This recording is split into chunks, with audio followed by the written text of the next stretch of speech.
Si toi aussi, tu crois que le plus grand investissement, c'est celui d'acheter des nouvelles choses, des nouveaux objets, des nouveaux marques de téléphone qui viennent à peine de sortir sur le marché, que ce soit les iPhones, les Samsung, les ordinateurs portables, juste pour impressionner les autres. Non, tout ça c'est de la pauvreté. Je répète, c'est de la pauvreté extrême. Tu es en train de t'appauvrir sans même le savoir. Donc si tu ne veux pas finir pauvre, stressé, faussé et coincé dans un cycle sans fin, continue de vivre pour le paraître et non pas pour l'être. Et juste pour éviter cette erreur, à la fin de cette vidéo, je donnerai 3 choses à investir dès maintenant pour avoir une vie de qualité.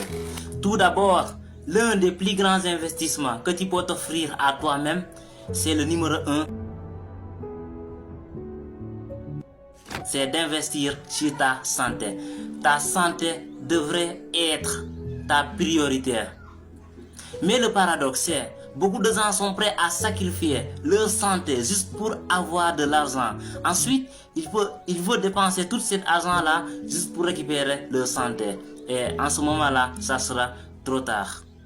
Et une chose, si tu ne prends pas soin de ta santé, tu vas courir derrière ta maladie. Et pour avoir une très bonne santé, je te conseille de pratiquer ces 3 choses. Le sport, le sommeil et la nutrition.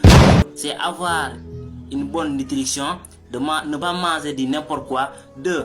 Avoir un bon sommeil, dormir au moins 7 ou 8 heures par jour, et la 3e, c'est de pratiquer du sport 3 fois par semaine. 2. C'est investir sur tes connaissances, que ce soit sur tes connaissances financières, sur les formations, sur les livres et tout ce qui va avec. L'équation de la vie est simple, c'est savoir, être et avoir. Parce que puisque tu sais, puisque tu es, et puisque tu es, puisque tu pourras avoir. Ce que tu sais déjà, personne ne pourra te l'extirper. Je dis personne. Aujourd'hui, ce sont les personnes sages et intelligentes qui dirigent les ignorants.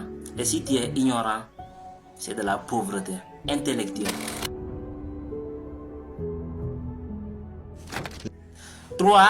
C'est d'investir sur ton style vestimentaire. Ça semble paradoxe au début, mais il faut comprendre que l'habillement ne fait pas le moine. Mais le moine, on le reconnaît par son habillement.